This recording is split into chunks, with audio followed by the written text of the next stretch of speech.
క్రీస్తు శిలువలో పలికిన 5వ మాట. యోహాను సువార్త 19వ అధ్యాయం 28వ వచనం. లేఖనము నెరవేరునట్లు నేను దప్పిగొనుచున్నాను. గుడ్ ఫ్రైడే కనుక దేవుడు మనకి చక్కని అవకాశం ఇచ్చాడు.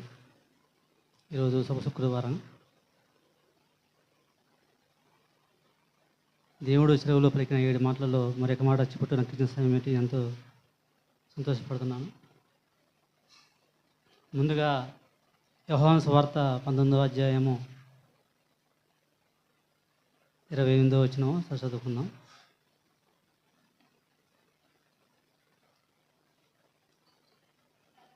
అటు తరువాత సమస్తమును అప్పటికి సమస్తమైనదని యేసు ఎరిగి లేఖనము నెరవేరినట్లు నేను తప్పుతున్నాను. నేను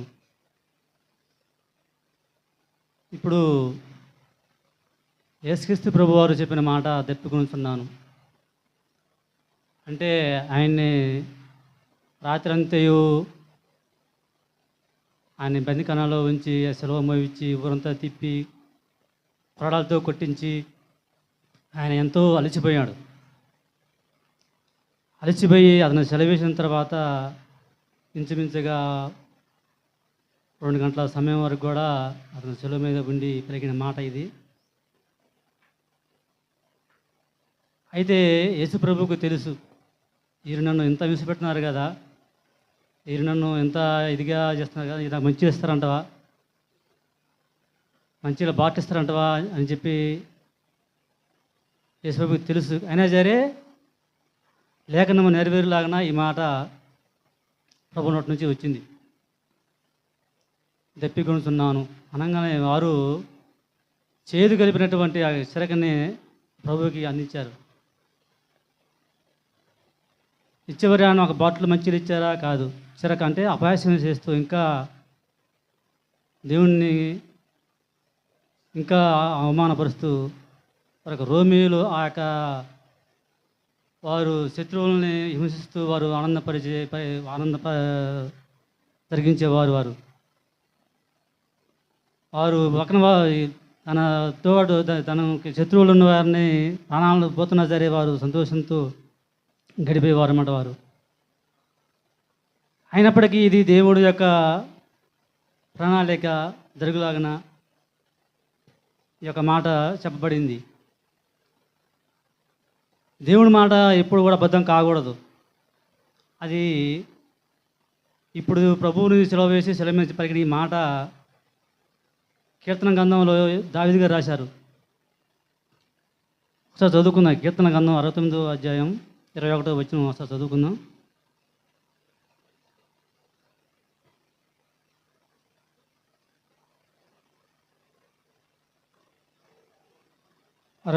అధ్యాయం 21వ వచనం.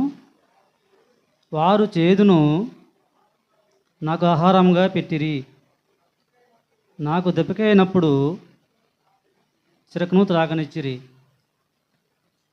అంటే ఇప్పుడు జైల్లో ఉన్న శిక్ష వేసే ఖైదీకి కూడా ఒక చివరి అవకాశం ఇస్తారు, ఈ చివరి కోరిక ఏందో కోరుకోమని. కానీ ఇక ప్రభు సెలవులో మరణానికి దగ్గర అయినప్పటికీ కూడా వారు ఆ యొక్క ఆఖరి కోరిక కూడా ఎలా తీర్చారంటే ఒక చేదైనటువంటి ఆహారం పెట్టారంట.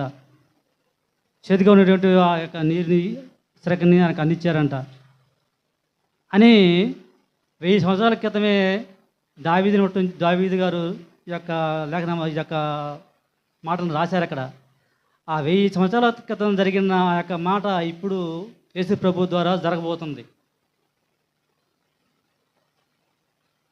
కాబట్టి దేవుని యొక్క మాట ఎప్పుడు అబద్ధం కాకూడదు. అయాల చెప్పిన మాట, అయాల బైబిల్లో లిఖించిన మాట ఇవాళ అది జరిగి తీరాలి. ఆకాశం గతించినను భూమి గతించినను నా మాట పుల్లైనను సున్నాయినను తప్పిపోదని చెప్పి లేక బైబిల్లో రాయబడి ఉంది. దేవుని యొక్క ప్రతి మాట కూడా నెరవేరాలి. అయితే యేసు ప్రభు వారు ఈ యొక్క మాటను నెరవేర్చడానికి ఏం చేశాడు? తండ్రి అప్పగించిన పనిని నమ్మకంగా జరిగిస్తున్నాడు. ఈ తన నమ్మకంగా చేసినటువంటి దాంట్లో తండ్రి ఏమంటాడంటే, ఇతను నా ప్రియ కుమారుడు, ఇతను ఎందుకు నేను ఆనందిస్తున్నాను అని చెప్పి తండ్రి అంటూ ఉంటాడు. ఎందుకనగా లేఖనములు నెరవేరులాగన ఇలాగూ జరుగుతున్నాను. ముందు లేఖనము నెరవేరాలి. ఎప్పుడో పలికిన మాట వాళ్ళు మర్చిపోతారని కాదులే, కానీ ఆ మాట దేవుని దృష్టిలో నెరవేరాలి. అది మనుషులు మర్చిపోతారేమో, కానీ దేవుడు దాన్ని మర్చిపోలేవాడు. మర్చిపోయే విధంగా మర్చిపోయే దేవుడు కాదు.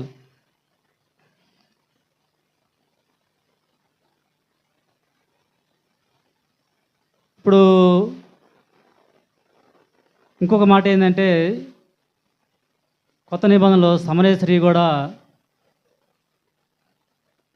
యేసు ప్రభు వారు నాకు దాహంకి నీళ్ళేమన్నప్పుడు అక్కడ కూడా దాహం గురించి యేసు ప్రభు అంటూ ఉంటాడు. కానీ అక్కడ వెలికిన మాట ఏంటంటే, నిజంగా ఆమె ఇచ్చే నీళ్ళు తాగడం కాదు, కానీ నేను ఇచ్చే నీళ్ళు తాగితే నీకు ఎప్పటికీ దవికి ఆకలి దప్పులు ఉండవు అన్నట్టుగా ప్రభు చెబుతూ ఉంటాడు.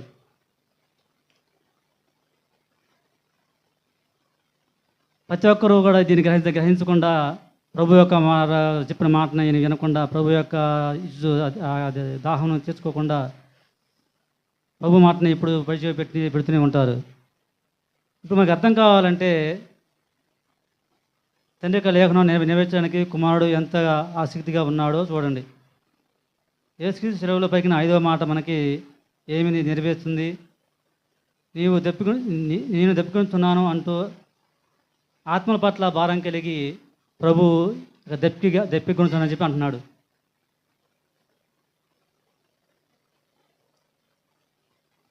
ప్రతి ఒక్క ఆత్మ నశించకుండా, ప్రతి ఒక్క ఆత్మ రక్షించబడడానికి ప్రభు తన 33 సంవత్సరాలు వయసులో 3.5 సంవత్సరాలు మాత్రమే భూమి మీద సువార్త ప్రకటించాడు దేవుడు యేసుక్రీస్తు ప్రభు. ఈ యొక్క 3.5 సంవత్సరాల్లో రెయ్యంబగులు కష్టపడుతూ ఇన్ని ఆత్మలు రక్షించబడటానికైనా సరే ప్రభు వెనకాడకుండా కష్టపడ్డాడు. ఈ యొక్క ఆత్మలో ఇక దేవుడి యొక్క కాలం సమీపించినప్పటికీ ఇక కాలం కొద్దిగా ఉంది అని చెప్పి తను అప్పగించబడి సిలువ మానమేయండి అతన్ని సెలవేస్తున్నప్పుడు ఈ మాట పలుకుతున్నాడు, నేను దప్పికొనుతున్నాను అని చెప్పి. దప్పిక అంటే ఏంటంటే ఆ యొక్క తనలో ఆ యొక్క ఆర్భాటం, ఇంకా ఇన్ని సంపాదించాలి, ఇంకెన్ని సంపాదించాలి. లోకంలో ఈ మాట అయితే ఎంత డబ్బు సంపాదించాలి, ఇంకెన్ని వస్తువులు సంపాదించాలని చెప్పి మనం అనుకుంటాం. కానీ దేవుడు యేసు ప్రభు అయితే ఇంకెన్ని ఆత్మలు సంపాదించాలి, ఇంకెంత నేను కష్టపడాలని చెప్పి అక్కడ సమయం లేదు. అక్కడ తక్కువ సమయంలోనే ప్రభు చాలా వరకు స్వాత ప్రకటించిండు. ఉదాహరణకి ఒక రైతు తన పొలంలో పండించిన పంట కోసం తన తొలకరి వాన నుంచి కడవరి వాన వరకు కూడా ఆ చేలో పంట పండించి ఆ పైరుని సమకూర్చుకొని లాస్ట్కి దాన్ని కొలిచేటప్పటికి తను ఆశపడుతుంటాడు, ఎంత ఏది అయ్యిందని ఆశపడినట్టుగా ఈ ప్రభువు కూడా నా కాలం సమయం నేను వెళ్ళిపోతున్నాను కదా, ఆత్మల పట్ల నేను ఇంకా ఆశపడి ఉన్నాను కదా అని చెప్పి దెప్పికొస్తున్నాను చెప్పి అంటాడు. ఆ దెప్పికి ఏందయ్యా అని చెప్పి అంటే, ఆ సెలవు వేసినప్పుడు చుట్టుపక్కల ఉన్న జనమంతా కూడా ఆయన్ని హేళన చేసేవారు. నువ్వు దేవుని కుమారుడు కదా, నువ్వు రక్షించుకుంటావు కదా, మమ్మల్ని కూడా రక్షించని చెప్పి హేళన చేసేవారు. అతన్ని పిరుగుదలు గుద్దినవారు, ఉమ్ము వేసిన వారు, అనేక రకాలుగా నశించిన వారు చుట్టుపక్కల ఉన్నారు కదా. అయితే వారి కన్నులు మొత్తం మందంగా ఉన్నాయి. వారి కన్నులకి ఇతను దేవుని కుమారుడు అని వారికి అర్థం కావట్లేదు. అర్థం కాకపోవడం వల్ల వారికి అర్థం కాక ఇతను దేవుని కుమారుడు చెప్పుకుంటున్నాడు, దాన్ని రక్షించుకున్నాడు, మమ్మల్ని రక్షిస్తారని చెప్పి అతను హేళన చేస్తున్నాడు. ఈ కన్నులు మందంగా ఉన్నాయి కదా. అయితే యేసు ప్రభుకి అర్థమైంది, నేను కొంతసేపటికి నేను లోకం విడిచి వెళ్తున్నాను కాబట్టి వీరి కన్నులు తెరవబడతాయి. దేవాలయం తెర రెండు చీలినప్పుడు 3 గంటల సమయంలో పొద్దుగుకి చేయబడినప్పుడు వీరంతా తెలుసుకుంటారు, నేను నిజంగా ఇతను దేవుని కుమారుడే కదా అని తెలుసుకుంటారు కదా. ఈ చుట్టుపక్కల ఉన్నవారందరూ కూడా ఈ యొక్క సువార్తను, ఈ యొక్క నిజాన్ని గ్రహించిన వారు మరలా నా కొరకు సాక్ష్యం ఇస్తూ అనేక మంది ఆత్మను రక్షించుటకు నా అంతగా వారు కష్టపడాలి, నా అంతగా వారు సంపాదించాలి ఆత్మను. ఈ విధంగా దేవుడు వారి ముందు పలికిన మాట ఇది, నేను దప్పుకుంటున్నాను అనే మాట, దానికి అర్థం అది. కాబట్టి వారు ఎప్పుడైతే ప్రభు శిలువలో మరణించిన తర్వాత నిజమే కదా ఇతను దేవుని కుమారుడుగా అని చెప్పి వారి నోటి నుంచి వచ్చింది మాట. అంతకుముందు ఏంటంటే, ఇప్పుడు పౌలనబడిన సౌలు కూడా పౌలుగా మారకముందు సౌలు ఉన్నప్పుడు అతను చేసిన పరాక్రమాలు, అతను చేసినటువంటి అనేకమైన దుష్కార్యాలు జరిగిన తర్వాత ప్రభు అతను ముట్టినప్పుడు, అతని కళ్ళు పొరలు రాలిపోయినప్పుడు అతనికి ఏం అర్థం కానప్పుడు సచిన వాడవై ఉన్నప్పుడు ఇప్పుడు అంటాడుగా, సహోదరులారా ఇప్పుడు నేను ఏం చేయాలి అని అడుగుతుంటాడు ఈ యొక్క శిష్యుల్ని. అంటే ప్రభు యొక్క గ్రంథాన్ని చేతులు పెట్టి ఇప్పుడు సువార్త ప్రకటించాలి, దేవుని పనిలో మీరు తగ్గించాలని చెప్పినట్టుగా ఇప్పుడు ప్రభు కూడా అంటున్నాడు, మీ కన్నుల పొరలో రాలిపోతాయి కాబట్టి మీరు కూడా నా నిమిత్తం మీరు శ్రమపడి కష్టపడి ఆత్మ సంపాదించండి. ప్రతి ఒక్క మనిషి దగ్గరికి నా సువార్త వెళ్ళాలి, ప్రతి ఒక్కరు కూడా నన్ను గురించి తెలుసుకోవాలి. నేను వచ్చిన తర్వాత ఈ ఒక్కరు కూడా నాకు తెలియదనే మాట రాకూడదు అందుబాటు నుంచి అనే దాని కొరకు ప్రభు ఈ పలికిన ఈ మాట నేను దెబ్బకొంటున్నాను. అనేక ఆత్మను రక్షించాలనే ఉద్దేశంతో పలికిన ఈ మాట. కాబట్టి ఈ మాటను విన్న ప్రతి ఒక్కరం కూడా మనం కూడా ప్రభువుని ద్వారా బట్టి మనం కూడా అనేక ఆత్మలను రక్షించలాగా మనం కూడా మన సహాయం మనం అంత కష్టం మనం కూడా పడాలని దేవుని యొక్క ఉద్దేశం. కనుక ఈ మాటలో దేవుడు దీవించును గాక. ఆమీన్.